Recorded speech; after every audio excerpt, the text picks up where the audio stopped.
Morning বন্ধুরা, সুন্দর একটি সকালের শুভেচ্ছা জানিয়ে আজকের ব্লগটা শুরু করছি। আশা করছি তোমরা সবাই খুব ভালো আছো। আজ কার্তিক মাসের শেষ দিন, মানে আজ হচ্ছে ভোলা সংক্রান্তি।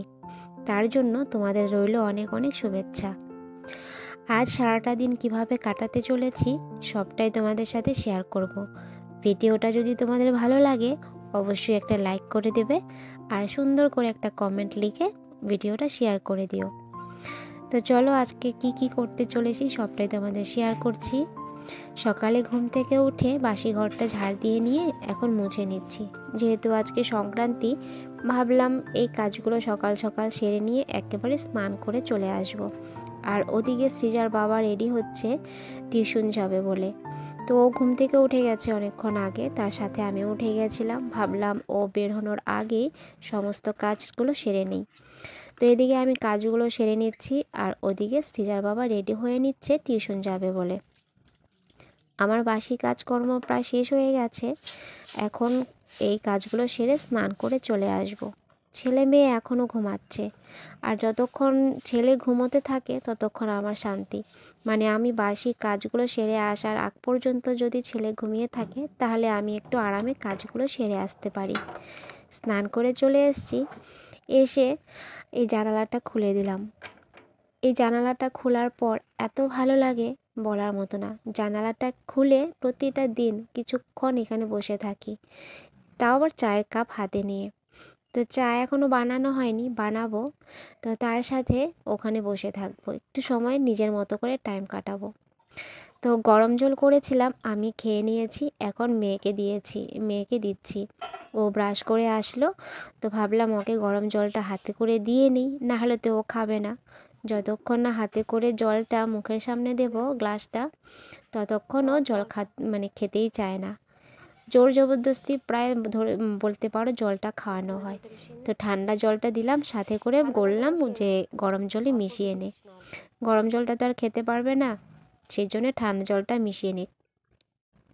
যেহেতু লেট হয়ে গেছে, সমস্ত কাজকর্ম সারতে সারতে প্রায় 8:30টার মতো বেজে গেছে, ভাবলাম ভাত আর ডালটা বসিয়ে নিই, তাতে করে এগুলো হয়ে যাবে। ততক্ষণ এগুলো বসানোর আগে ভাবছি একটু চা করে নেব, কারণ সকালে চাটা না খেলে এনার্জি আসে না কাজে। যতক্ষণ না চা খাবো মনে হয় যে এনার্জি লেস লাগে। তো যাই হোক, এগুলো রেডি করে নেব, তারপর চাটা করে নেব আর এগুলো বসিয়ে দিয়ে চাটা খেয়ে নেবো আরামে। তো সৃজাকে এখানে দুধ গরম করে দিয়েছি, সব সময় ও খেতে চায় না, তো আজকে বললাম রুটি আছে খেয়ে নে। গতকাল রাতে রুটি বানানো হয়েছিল, তোমাদের সবাইকে হাই বলছে দেখো। তো গতকাল রুটি বানিয়েছিলাম, 2টো রুটি রয়ে গেছে। 2টো রুটি না, সরি 3টে রুটি ছিল, সৃজার বাবা একটা খেয়ে গেছে। তো 2টো যেহেতু ছিল, তো মেয়েকে বললাম তুই দুধ দিয়ে খেয়ে নে। দুধটা জাল দিয়েছি, গরম গরম দুধ দিয়ে খেয়ে নিচ্ছে। আর এদিকে আমি চায়ের কাপ নিয়ে এসে এখানে বসলাম। এখানে এসে জানালার দিকে তাকিয়ে বাইরের দিকে যতক্ষণ না দেখবো ততক্ষণ ভালো লাগে না। তো এখানে বসে কিছুটা সময়, বেশি তো সময় পাই না, তো ওই 5-6 মিনিট কিংবা 10 মিনিট একটু বসি, মোবাইল হাতে নিয়ে মোবাইলে কাজ করি। যেহেতু আজকে ভিডিও বানাচ্ছি, মোবাইলটা হাতে নেই। তো যাই হোক, ভিডিওটা বানানোর পর মোবাইলে অল্প কাজ করব। ওই যে দেখো দেওরের ছেলে চলে আসছে দাদাভাইকে ওঠানোর জন্য। তো একটু পর পর চলে আসে দাদাভাইকে ওঠানোর জন্য, কারণ একা একা ওর ভালো লাগে না। দুজন খেলে ঘুম থেকে ওঠার পর। আর এই যে দেখো, কয়েকদিন যাবৎ এই বাদামগুলো রোদে দেবো ভেবেই যাচ্ছিলাম। বাদামগুলোতে না একটু পোকা হয়ে গেছে, যেহেতু অনেক দিন হয়ে গেছে। যখন কোনো জিনিস লাস্ট পর্যায়ে চলে আসে না, তখন আর ওই জিনিসটা ইউজ করা হয় না। তো ভাবছি বাদামগুলো রোদে ভালো করে শুকিয়ে নিয়ে পরিষ্কার করে একটু ভাজবো, তাতে করে বাদামগুলো খাওয়া হয়ে যাবে। তো এখানে বাদামগুলো রোদে লাগুক, রোদ লাগুক বাদামগুলোতে, আর ততক্ষণ আমি বাসনগুলো গুটিয়ে নেব। কারণ যতক্ষণ রান্নার এই জায়গাটা এলোমেলো হয়ে থাকে আমার একটু অসুবিধেই হয় বলতে পারো কাজ করতে। যেহেতু রান্না করার এই জায়গাটা একটু ছোট, সেজন্যে এই বাসনের র্যাক, বাসনের ঝুড়ি আমাকে বাইরে বের করে নিতে হয়। তাতে করে আমার একটু সুবিধে হয়, একটু জায়গা পাই নড়াচড়া করার।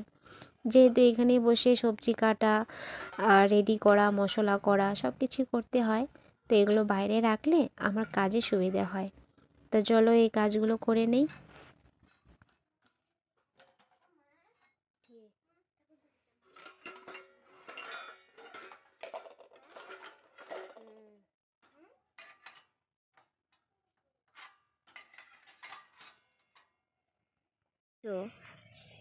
হ্যাঁ তুমি কি করো? দাঁড়ায় রয়েছি তো না, আমি এই জায়গাটা কেউ পরিষ্কার করলাম, জায়গাটা পরিষ্কার বালু আইনা তোমার লাগে। বাবাকে মাঠে দাঁড়িয়ে থাকতে দেখে মেয়ে তাড়াতাড়ি করে মোবাইল হাতে নিয়ে বের হয়ে গেছে ঠাকুরদাদাকে নিয়ে ভিডিও বানাবে।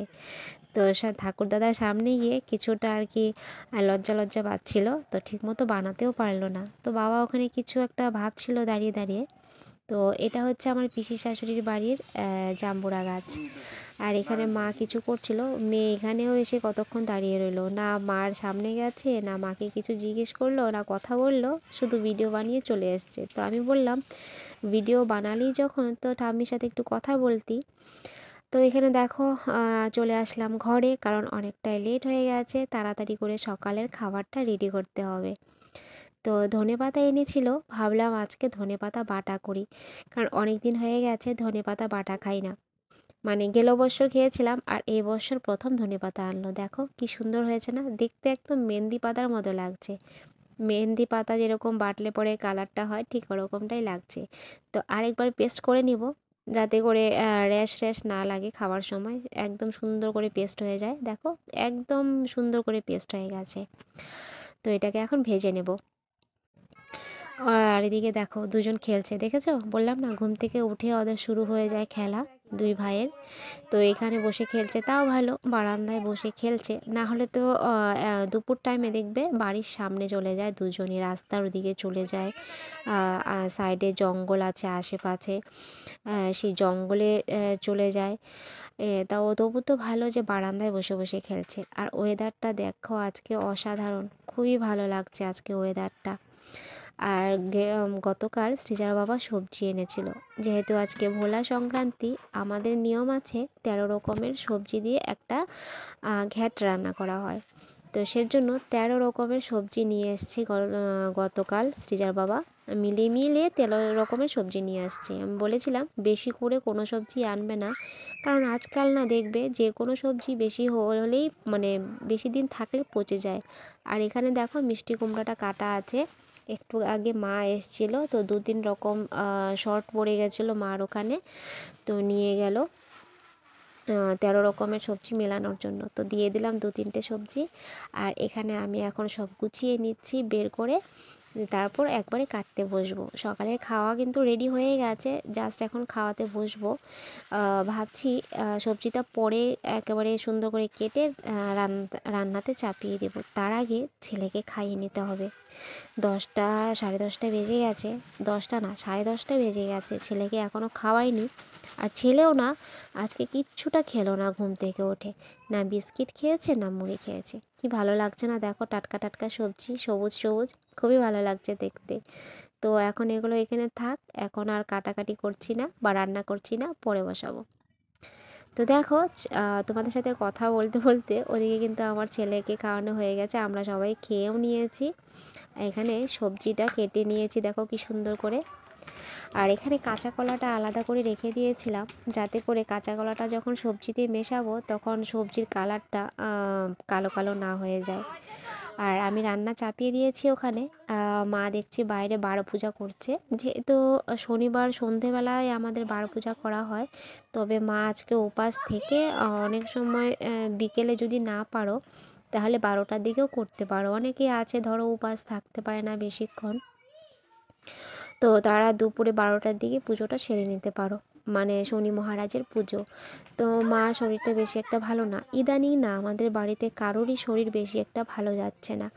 তো মা সকালে স্নান করে এসে, সকালে কোথায়, এখন তো 12টাই বাজে, তো যাই হোক মা উপোস ছিল, উপোস থেকে পূজা করলো। আর দেখো দুই নাতির অবস্থা, জুতো পরে চলে যাচ্ছে ঠাকুরের সামনে, বারবার ছেলেকে বলছি যে তুই সামনে জুতো পরে যাস না। মানে বলেছে, মা বলেছে নম কর ঠাকুরকে, জুতো পরে গিয়ে ঠাকুরকে নম করা শুরু করে দিয়েছে একদম উপর হয়ে। তো সেটাই বাবা বলছিল যে উপর হয়ে নম করিস না শনি মহারাজকে, দাঁড়িয়ে দাঁড়িয়ে নম করতে হয়, ঘাড় না নামিয়ে, মানে মাথা নিচু না করে। তো জানি না কেন শনি মহারাজকে বলে সবাই, এটা কেন বলে জানি না, যে মাথা নিচু করে প্রণাম করলে নাকি ঘাড়ে শনি না চাপে। তো সবই মনে হয় আমার একটু অদ্ভুত ধরনের কথা, কারণ ভগবান তো সবই সমান, তাই না? ভগবান সবারই ভালো চায়, মঙ্গল চায়। দেখো সবজির কালারটা কী সুন্দর না?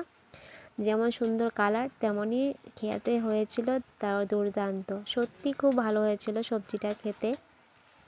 আর সবজি যখন রান্না করবে, যে কোনো জিনিসই যখন তুমি রান্না করবে, দেখবে যখন কালারটা খুব সুন্দর আসে, তখন বুঝবে যে তোমার আজকে রান্নাটাও খুব টেস্টি হতে চলেছে। তো রান্না বান্না সমস্ত কাজকর্ম শেষ করে নিয়েছি, এমনকি রান্নার জায়গা, ঘর দুয়ার সব কিছু পরিষ্কার করা হয়ে গেছে। যেহেতু সৃজার বাবা এখন আবার টিউশন নিতে যাবে, তাড়াতাড়ি খাবারটা দেওয়ার চেষ্টা করছি। তো শশা না কাটলে হবে না, যেহেতু নিরামিষ আজকে।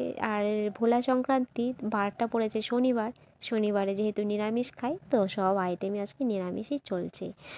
তো সব কিছু সেরে রান্নাবান্না করতে যেহেতু অনেকটা লেট হয়ে গেছিলো, তো আজকে অনেক রকম আইটেম আমি করতে পারিনি, তবুও অনেক আইটেম হয়ে গেছিলো। সৃজার বাবা বলছে কোনটা খাবো কোনটা না খাবো, রান্না ছাড়াই, বুঝতে পারলে?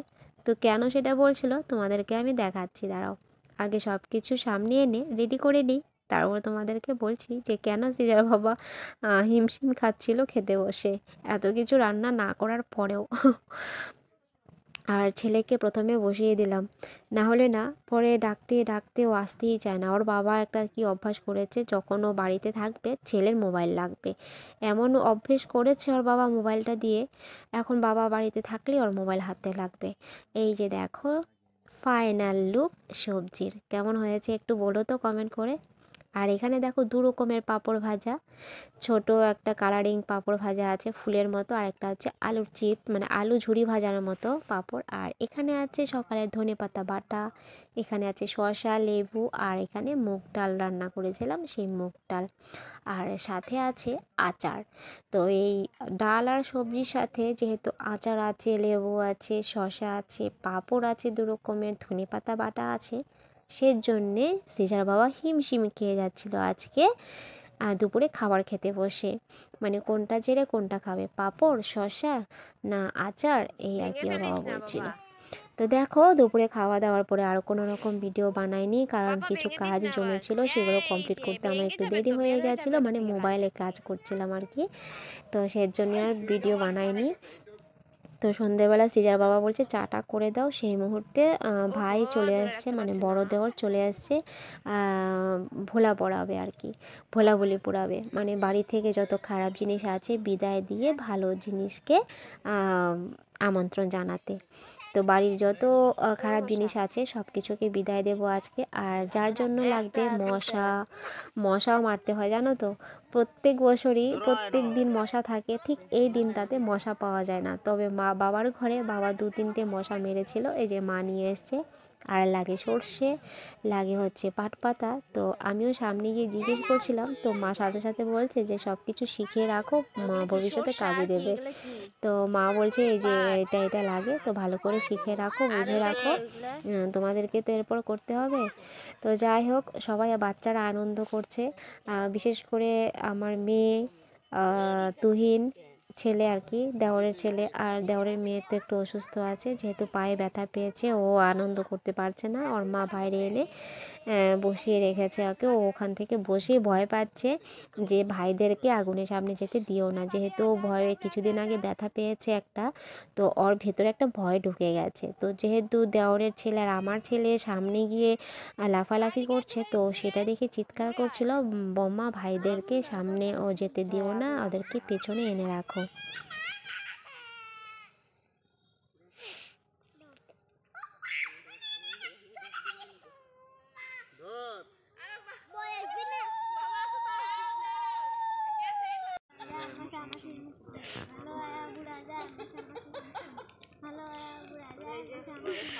তুই পেছনে যা না, তুই পেছনে যা,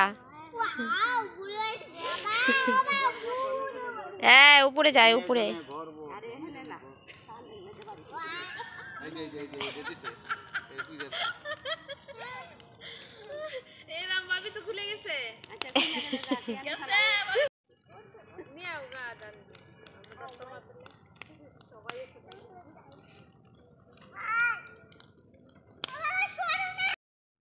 বাইরে আনন্দ করতে করতে ভুলে গেছিলাম যে সৃজার বাবা টিউশন যাবে, চা বানাতে বলেছিল। তো তাড়াতাড়ি করে এসে চাটা বানিয়ে দিচ্ছি। ওইদিকে ছেলে এসে আবার ডাকাডাকি শুরু করছে, মা আসো পুজো নমো দাও, পুজো করছে নমো দাও। ওই যে দেখো ঠাম্মি লুট দিচ্ছে, মানে এখানে লুট দেওয়া হচ্ছে। তো ছেলে এখানে ঘন্টা বাজাচ্ছে, দেখেছো কি আনন্দ, ছেলে আনন্দে আত্মহারা হয়ে গেছে ছেলে আজকে। তো চলো প্রসাদটা খেয়ে নিই। আর মা বলছে নাম কীর্তন করতে একটু, যেহেতু কার্তিক মাসের আজকে শেষ সংক্রান্তির দিন, তো বলছে একটু নাম কীর্তন করো সবাই মিলে। তো যাই হোক, আর কেউ করুক বা না করুক, মা আর মায়ের নাতি নাতনিরা মিলে হরিনাম গাইছে, নাম কীর্তন করছে। তো শুনতে বেশ ভালোই লাগছে। ভেবেছিলাম অরিজিনাল অডিওটাই রাখবো, কিন্তু বাবার ঘরে যেহেতু টিভি চলছে, সাউন্ডটা বাইরেও চলে আসছিল, সেই জন্যে অরিজিনাল সাউন্ডটা না দিয়ে ভয়েস কভার করে দিলাম। তো আজকে ভিডিওটা কেমন লাগলো অবশ্যই কমেন্ট করে জানাবে। আর তোমাদের জন্য রইল অনেক অনেক ভালোবাসা আর অনেক ধন্যবাদ ভিডিওটা শেষ পর্যন্ত দেখার জন্য।